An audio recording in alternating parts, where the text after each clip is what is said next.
Welcome to the Best Me podcast. Your best tomorrow starts today.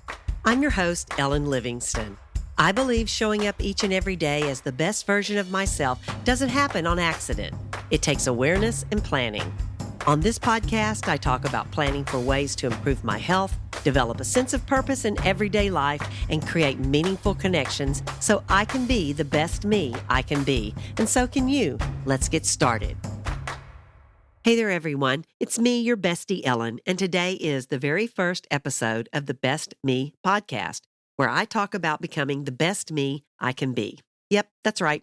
After 64 years on this planet, I am still a work in progress, but I think that may be what this is all about. And you want to know what I'm struggling with today? Imposter syndrome. What's that? Well, that's where you feel like a fake or a phony, and everyone is judging you, and you start doubting yourself. I know you probably have felt this way yourself at some time.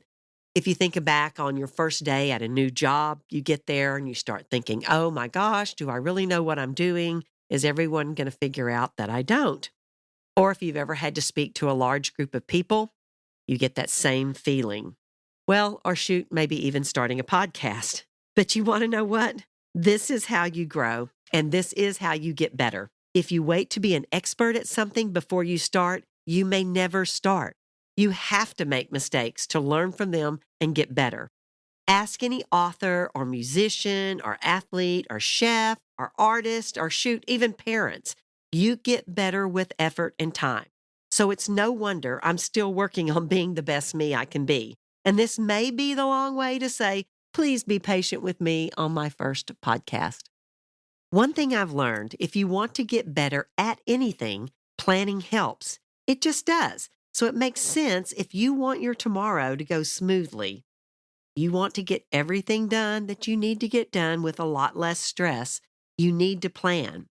And having a better tomorrow starts today. Really, for me, the best way to do this is to have a great nighttime routine. I know you've all had days that get off to a bad start. You don't get up when the alarm goes off. You hit that snooze button one too many times. You jump up. You start trying to figure out what you're going to wear that day. You end up trying on 5 different shirts because one of them doesn't have a button. One of them isn't ironed. One of them's dirty. One of them just feels weird. And your kids are doing the same thing. Then you can't find your car keys, so you're running around like your hair's on fire. Kids don't have their backpacks packed. You don't have time to make that healthy lunch you'd been planning on because you're running so late, and it just snowballs into one big crappy morning. You've all had these. What happens is it ends up affecting how you feel and how you perform at work.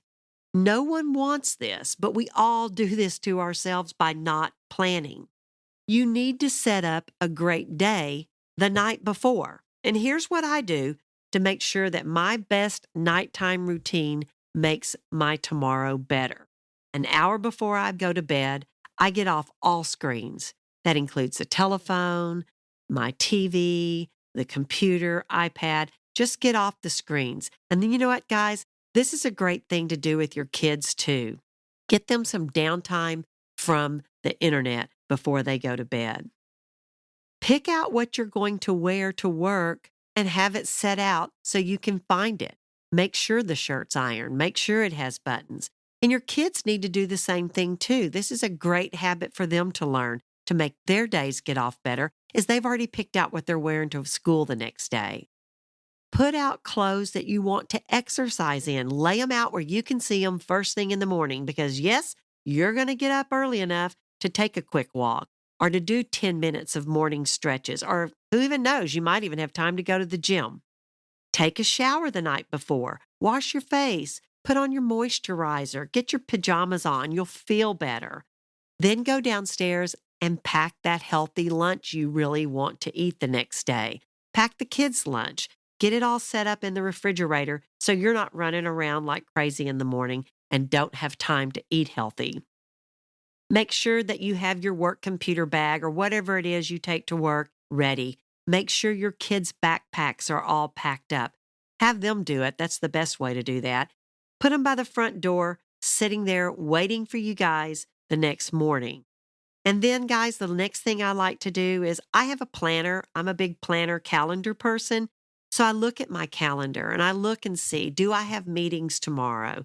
Do I have phone calls? Just kind of be prepared for the next day.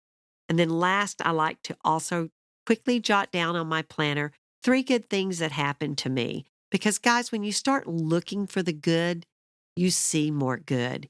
It can be small things like I saw a really cute cat today, or that lady at the grocery store was so nice when she took my basket for me. Just look for good. It's out there. Just become more aware of it. And then finally, guys, if you have 5 or 10 or 15 minutes left before bedtime, don't get back on your screens. Read a book. This is a great habit for kids to do also. And they look at their parents as role models. And if they see you reading, they'll want to read also. I like to read something motivational right before I go to bed. Puts me in a good mood, kind of gets me thinking. And then I go to bed on time and get a good night's sleep. Now, this is how I plan to be the best me I can be. Does every night look like this? No, I'm not setting a goal because goals have end results. You reach a goal, you're done, you're finished. You're not going to do that anymore.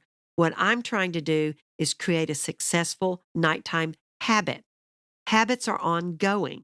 And the benefit of a habit is if you don't do it one day, it's not like you failed. You just make sure and try to start doing it the next day. You're developing a healthy habit.